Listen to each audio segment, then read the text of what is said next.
So I sit on the Environment Committee, and this week we had Radical Minister Stephen Guilbeault before us to try to explain why he's failing in terms of his emissions reductions. 2024 Climate Leadership Award. The following award is presented to me, Stephen Guilbeault, for leading advocacy for efforts in reducing greenhouse gas emissions.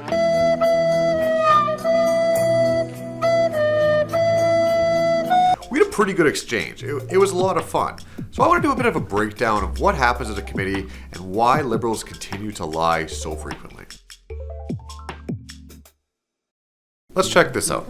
I'd like to circle back on your comments regarding the idea of creating a new global carbon tax on international shipping.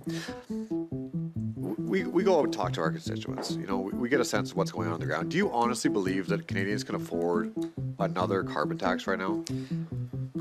What you're saying is simply not true. What I have said is that there are discussions at the International Maritime Organization, and we're part of those discussions.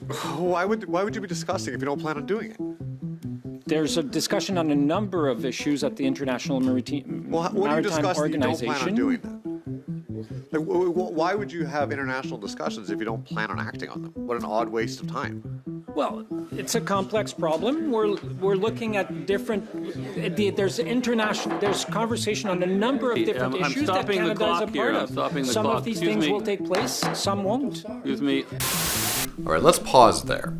So, for some context, that was kind of in the middle. And why was I asking the Minister of Environment about a tax on international shipping? Well, it's because we read it in the Toronto Star, the obviously well-known left-wing newspaper, that said he was very supportive of an international tax on the movement of all goods around the world. So what's kind of weird here is he obviously starts with just lying, like he thought I hadn't read the news article that says that he's supportive of this idea. And then he transitions over and says, well, you know, we talk about things, but we don't know if we're going to do things. What you're saying is simply not true. What I have said is that there are discussions at the International Maritime Organization, and we're part of those discussions on a number of issues at the International Maritime. But I want to focus on one part, because at the end he gets back to reality where he says, well, it's a complex problem. We're looking at different.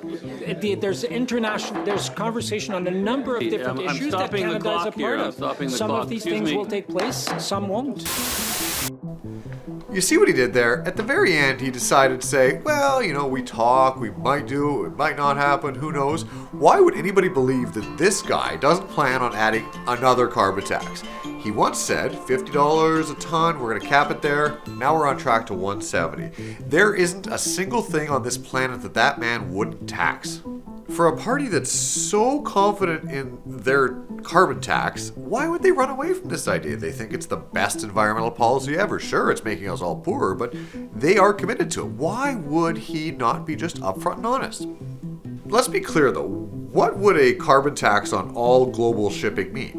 Well, China and most of our competitors would obviously just ignore it. So we would just end up as Canadians paying a whole bunch of jacked up prices for everything we buy from everywhere in the world that's imported into this country. I haven't had a lot of people walk up to me and say, you know what we should do? Probably just tax the hell out of all of the goods we buy. Well, let me show you a little bit more. As I said, there's no decision that's been made for what's going to occur after 2030 when it comes to carbon pricing. Will you rule it out today? I'll repeat, there's no decision that's been made in terms of carbon pricing for post-2030. All right, let's pause there. Was that an answer? Conservatives were asking, hey, you once said $50 a ton, we're going to stop the carbon tax there. You lied. Now we're going up to 170 by 2030. Reasonable question, are you going to continue to go up? That was his response.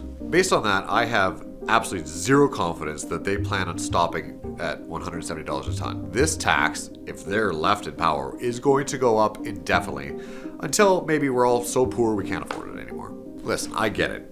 Parliamentary committee work can be a little bit dry, but why I think I'm going to do a few more breakdowns in the future is this is a bit of a sneak peek, a window into the mind of an ideological liberal that will put party above country, that refuses to be rational in the face of a changing world.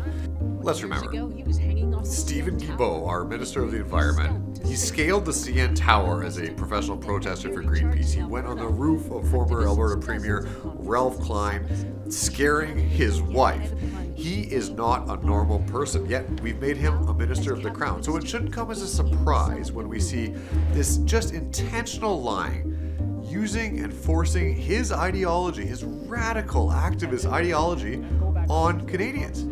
When I talk to people, we all get it. We're poorer because of that ideology. Why do you think Conservatives are raising the issue of the carbon tax every single day in the House of Commons? It's because we talk to our constituents. We listen to people who all know that we are worse off with this carbon tax. And even worse, we're not even hitting our environmental objectives in terms of emissions reductions. It's time to stop the madness. It's time to live in reality, to focus on prosperity. It's time for a carbon tax election.